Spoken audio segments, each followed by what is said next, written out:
Advances in biotechnology were helping people improve their physical and mental abilities to an amazing degree. Provided, of course, they had enough money. A new breed of people was emerging, half human, half machine. And in Detroit, at least, not everyone was happy to see it. I'd just landed a job as head of security at Serif Industries, a cutting-edge biotech firm. David Serif himself handpicked me for the job, said he needed me to keep his people safe. My ex, Megan Reed, was one of them. Brilliant neuroscientist, Megan had found a way to make augmentation safe and affordable for everyone. All she had to do was present her research to Congress.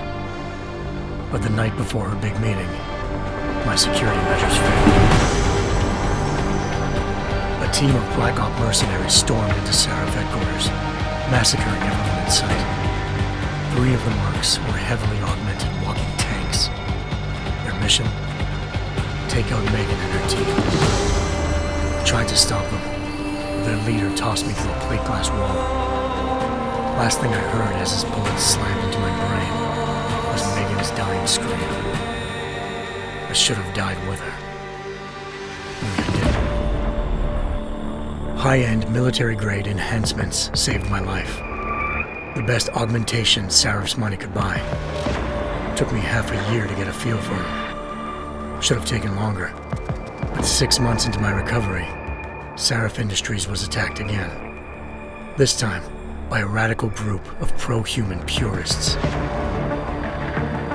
Violent, militant, and fanatically opposed to human augmentation. They claimed to be members of Humanity Front, a non-profit organization that wanted the UN to limit biotechnology research. The thugs broke into Serif's factory and found machinists working overtime on a top-secret military augment called the Typhoon. Serif sent me to retrieve it, and when I did, I found one of the so-called purists next to it, wired with cerebral implants, trying to download its classified specs.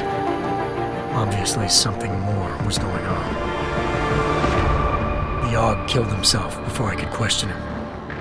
Serif ordered me to dig deeper, so with the help of Frank Pritchard, Serif's head of cybersecurity, I did. Turns out a second hacker had been controlling the AUG's actions from somewhere off-site. Pritchard and I tracked his signal to a secret FEMA internment camp in Detroit. The Black Op mercenaries were there. The same mercs who'd left me for dead 6 months before. Figured they'd try again when they saw me. Wasn't so easy for them this time. I took out the tank named Barrett, even got him to give me a new lead. A penthouse apartment in China. Of course, we both knew it would be a trap in the end.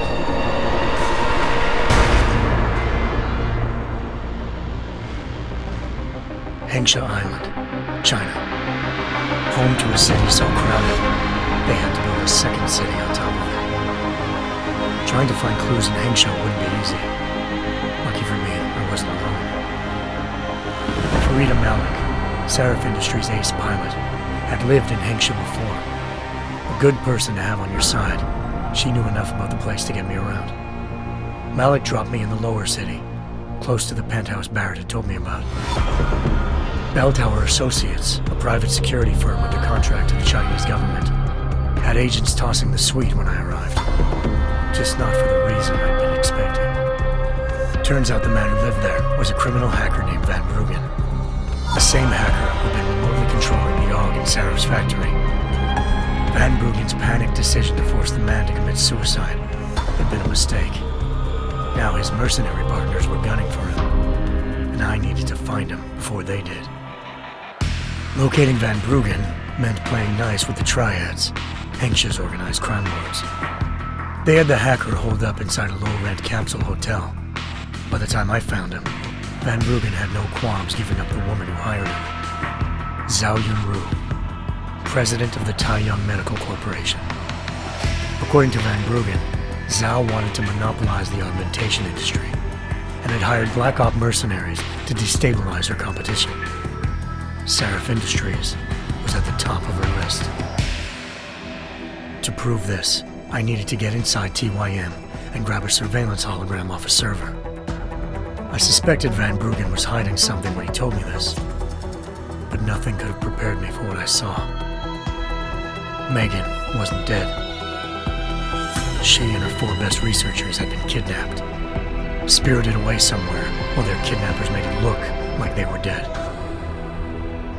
Desperate to learn more, I confronted Zhao in her penthouse.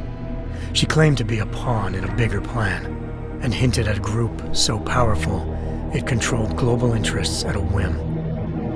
Then she slipped into a panic room and hit me up, forcing me to make a very quick exit. I figured Zhao was lying, but part of her confession made sense. David Serif had been worried about his people. So worried, he'd required all of them to have subdermal locator devices surgically implanted. The GPOs would have been broadcasting the day of the attack. But Zhao said a single call to Picus, the world's leader in global 24-hour satellite news, had turned those signals off. I needed to fly to Picus headquarters in Montreal if I wanted to learn more.